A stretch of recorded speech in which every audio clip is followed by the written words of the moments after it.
In this week's Friday Five, I'm covering 5 lessons on investing from Warren Buffett and Charlie Munger. Now, all of the ideas, the quotes, the excerpts, everything that I'm going to share with you today comes from this book, which is the Essays of Warren Buffett, which is kind of collected, edited together by Lawrence Cunningham. It's an incredible book. It's incredibly thick. It probably took me 3 months to go through, really study and really distill. If you're interested, you can listen to my full, I think it's nearly 3 hour, summary book breakdown of this book. And these are episodes 165 and episode 166. You can find that by going out to outlieracademy.com/165, outlieracademy.com/166, and then you can get the full treat. We'll go through the full book together. But today, I just want to focus on actually the ideas in the book that are around investing. And again, Berkshire Hathaway does a lot. Investing is a core part of their strategy. So I just really quickly want to start with a little bit of an explainer of Warren Buffett and Charlie Munger's track record, which answers the question, why study them? And I think the answer lies in the 50 plus years that they've spent building Berkshire Hathaway. In the introduction to the Essays of Warren Buffett, Lawrence Cunningham lays out the size and scale of Berkshire Hathaway's operations and investments in just a few short paragraphs. It's a staggering description, given Berkshire Hathaway was built in just a few decades from the ashes of a failing textile business. Buffett took the helm of Berkshire in 1965 when its book value per share was $19.46, and its intrinsic value per share far lower. Today, its book value per share exceeds $200,000, and its intrinsic value far higher. The growth rate in book value per share during that period is about 19% compounded annually. Berkshire Hathaway is now a holding company engaged in 80 distinct business lines. Berkshire's most important business is insurance, carried on through various companies, including its 100% owned subsidiary, Geico. Among the largest auto insurers in the United States, and General Re, one of the largest reinsurers in the world. In 2010, Berkshire acquired Burlington Northern Santa Fe Railway, among the largest railroads in North America, and has long owned and operated large energy companies. Some Berkshire subsidiaries are massive. 10 would be included in the Fortune 500 if they were standalone companies. Its other interests are so vast that, as Buffett writes, when you're looking at Berkshire, you're looking across corporate America. Buffett and Berkshire Vice Chairman Charlie Munger built this sprawling enterprise by investing in businesses with excellent economic characteristics and run by outstanding managers. While they prefer negotiated acquisitions of 100%, means they want to fully acquire the business, they take what they call a double-barreled approach, which means they're both going to buy businesses, basically acquire them completely. And then they're also actually going to do quite a bit of stock market investing. So they're going to go to the stock market and they're effectively going to buy less than 100% of businesses. But the approach that they take is almost identical, meaning the way that they vet the companies, the way that they decide what purchase price they're going to enter at, the way that they decide whether this is a company that belongs within Berkshire Hathaway or not is basically identical, whether they're acquiring a business or they're acquiring shares of a company. And buy on the open market, Lawrence Cunningham means the stock market. A significant component of the magic behind Berkshire Hathaway's success over the last 50 years has been this double compounding of their acquired businesses alongside their portfolio of publicly traded companies. That strategy revolves around a single profound insight, and this is one of my favorite lines from the book. It's buried somewhere in the book. Eventually, our economic fate will be determined by the economic fate of the businesses we own, regardless of whether our ownership is partial or total. I'm going to read this again because it's great. Eventually, our economic fate, meaning Berkshire Hathaway's, will be determined by the economic fate of our businesses, the businesses that we own, regardless of whether we own them 100% or we don't. It doesn't matter. If the businesses are thriving, if they're growing, if they're competing and continuing to dominate areas of their markets, they're going to do just fine. And I think it's a great, it just immediately, I think, takes down any barriers around this idea that acquiring 100% and owning it is better than acquiring, say, 10% or 5% or 100 shares of a given company. It's not any different. And I just think it's fascinating that for Warren and Charlie have almost the exact same thought process, almost the exact same approach. Okay, so let's get into the 5 lessons on investing from Warren and Charlie. Let's start with number one. If you seek, so what you want to do is you want to seek to invest in businesses with excellent economics, able and honest management at sensible prices. That is the magic formula. At the core of their philosophy is a simple, profound truth that wonderful businesses with excellent economics, that just means they actually make profit, can actually take money out of the business at the end of the year, and great management, probably 10%, 20% of the book and of all of Warren Buffett's writing is just around what great management looks like. So again, they're looking for wonderful businesses with excellent economics and great management. When you put those things together, it's rare, like extremely, extremely rare, which is why they work so hard to find just a few of these in their lifetime, acquire them in whole or in part at reasonable prices, and then hold them, come hell or high water, for decades. Okay, here's an excerpt from the book. Inactivity strikes us as intelligent behavior. Neither we nor most business managers would dream of feverishly trading highly profitable subsidiaries because a small move in the Federal Reserve's discount rate was predicted, or because some Wall Street pundit had reversed his views on the market. Why then should we behave differently with our minority positions in wonderful businesses? So they're saying, hey, whether it's general pessimism about the markets or about where a given company could go, or whether it's the Federal Reserve moving interest rates around, it doesn't matter. We have a, highly profitable subsidiary. We have a wonderful business that's thriving. We're going to hold it. It doesn't matter. The art of investing in public companies successfully is a little different from the art of successfully acquiring subsidiaries. In each case, you simply want to acquire at a sensible price a business with excellent economics and able, honest management. Thereafter, you need only monitor these qualities are being preserved. Well, the hard work is finding these businesses. Once you find them, you need only monitor that these qualities are being preserved. Now, this is a line that I love. And the reason that I love it is, what my read of it is, you don't need to be checking every press release. You don't need to be looking at the stock chart daily. You need to know what you're looking for in a business and find that business, do all the hard prep work to find that business. The easy part should be owning it forever. And all that you need to do is check in periodically and make sure that the qualities, meaning everything that you are looking for in this initial business, has not materially changed. And as long as that's true, don't worry. Hold the position. Okay, that's number one. Number two, don't be afraid to let a few investments grow to represent a large portion of your portfolio. That's inevitable if you do well. If you do this well, meaning if you do that first piece, if you do a good job of finding and acquiring these companies, a handful of investments you make will grow to represent a very large portion of your portfolio. You can think about it like a fat tail. Fat tail shows up everywhere in life. You look at all high school athletes, a very small percentage of them are going to do extremely well. You look at your portfolio of investments, a few of those, if you let them play out, are likely to do extremely well over time. So it's natural that you're going to have some of these balloon as a portion of your portfolio. Henry Singleton and Charlie Munger are well known for letting their highest conviction investments grow to represent 60+% of their portfolio. Charlie Munger did this in his partnership before he joined with Warren. He made a really convicted bet. I believe it was on blue chip stamps.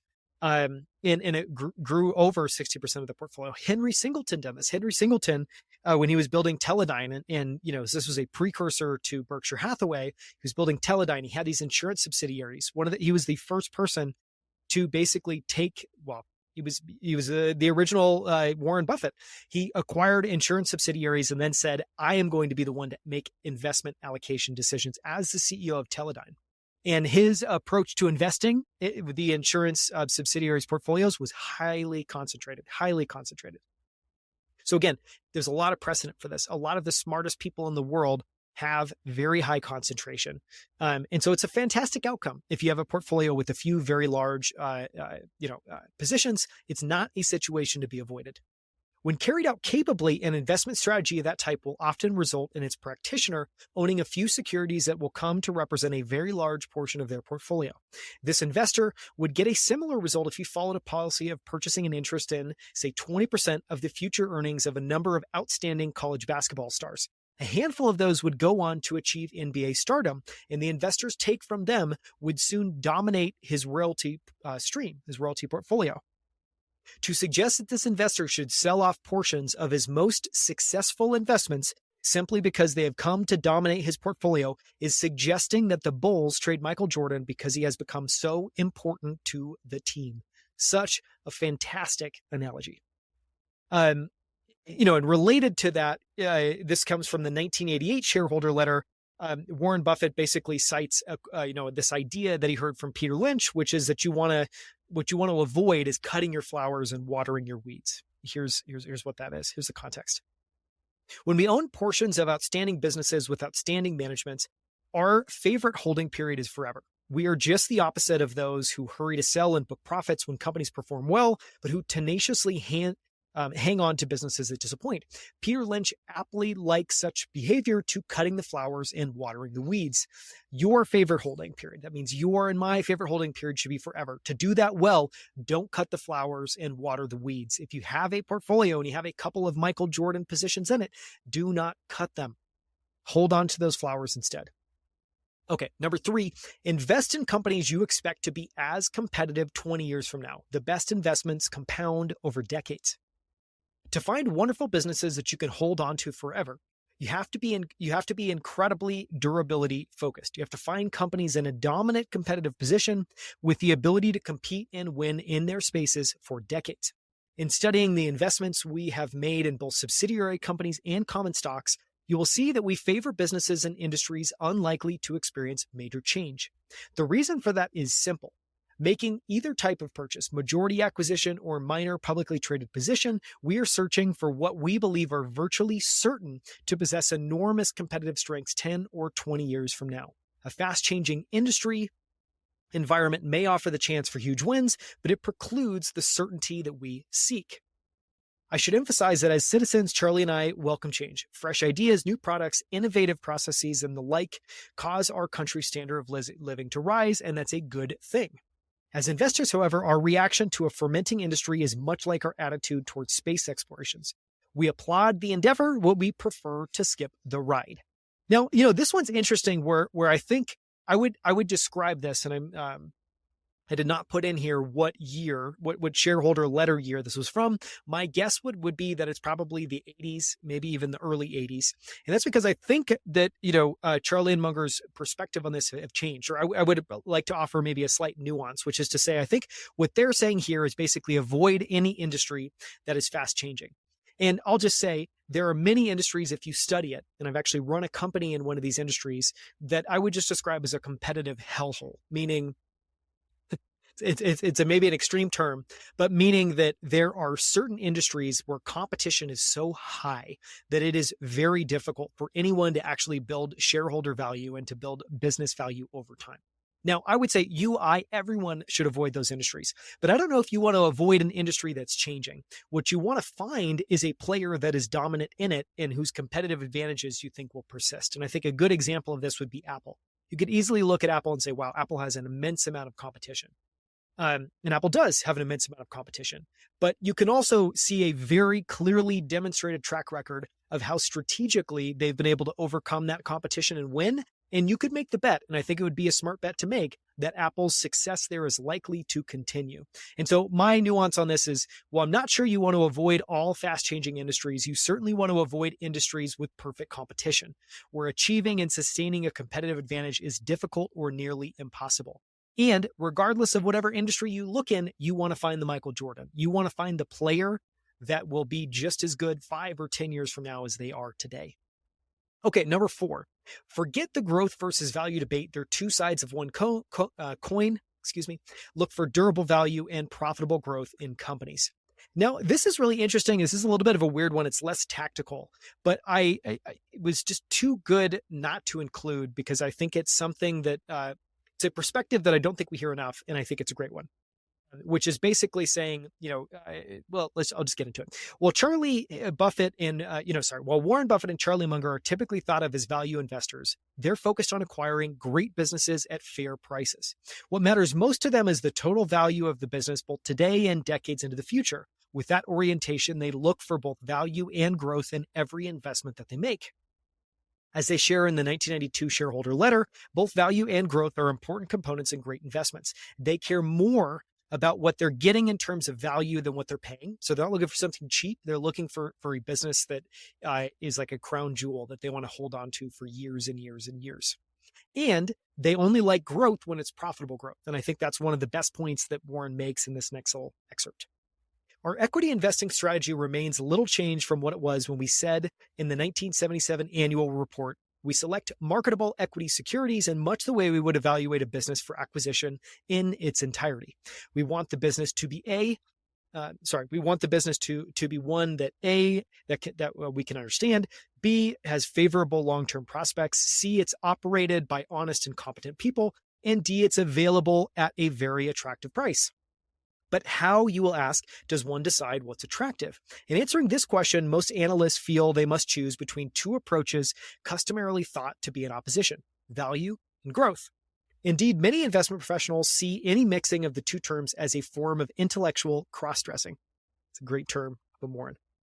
We view that as fuzzy thinking, in which it must be confessed I myself engaged some years ago. In our opinion, the two approaches are joined at the hip. Growth is always a component of the calculation of value, constituting a variable whose importance can range from negligible, doesn't matter, to enormous, and whose impact can be negative as well as positive. I'm going to say that again.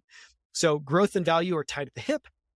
Growth is always a component of the calculation of value, constituting a variable whose importance can range from negligible to enormous, and whose impact can be negative to positive. In addition, we think the very term value investing is redundant. What is investing if not the act of seeking value at least sufficient to justify the amount paid? Consciously paying more for a stock than its calculated value in the hope that it can soon be sold for a still higher price should be labeled speculation, which is neither illegal, immoral, nor, in our view, financially flattering. Similarly, business growth per se tells us little about value. It's true that growth often has a positive impact on value, sometimes one of spectacular proportions, but such an effect is far from certain. For example, investors have regularly poured money into the domestic airline business to finance profitless or worse growth. Growth benefits investors only when the business in point can invest at incremental returns that are enticing. In other words, only when each dollar used to finance the growth creates at least $1 of long-term market value. In the case of low-return businesses requiring incremental funds, growth hurts the investor. Okay, a little bit of context and aside here. This is one of Warren Buffett's tests, is his test for when you want to invest in a business. So say, come up with a make-believe example here. See's Candy. You have $100 million that you can take out of the business at the end of the year. His test is he will allow you to retain capital in the business if for every dollar invested, you get at least $1 back. So you're at least getting all of your money, and you're likely getting, you're getting hopefully an extra dollar in return over time. As long as you can do that, it's growth that's worth funding, because it's growth that actually will produce capital. But there are businesses where that's not the case. There are businesses where you will invest $1 and you may get no additional returns out of the business ever. And so again, this is, Warren Buffett's test, but it's also, I think their unique perspective on a great business is a business that has capital left over at the end of the year and you can take it out. A terrible business is a business that just eats up capital constantly, and you're never able to get anything out of the business. And this also did a breakdown of this. Warren has a fantastic essay where he basically kind of recaps the decision on shutting down the textile mill, the original Berkshire Hathaway textile mill they had.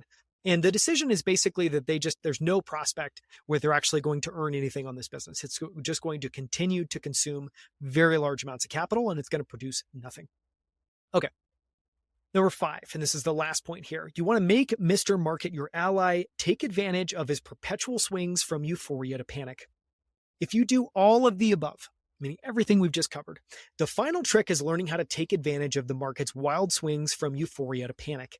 It's making the market your ally. So you can be fearful when others are greedy and greedy when others are fearful. Think of this skill like a multiplier on your investment returns over your lifetime. If you can find and hold on to great businesses, and you can snap up shares when the market is panicked, you will do incredibly well over time.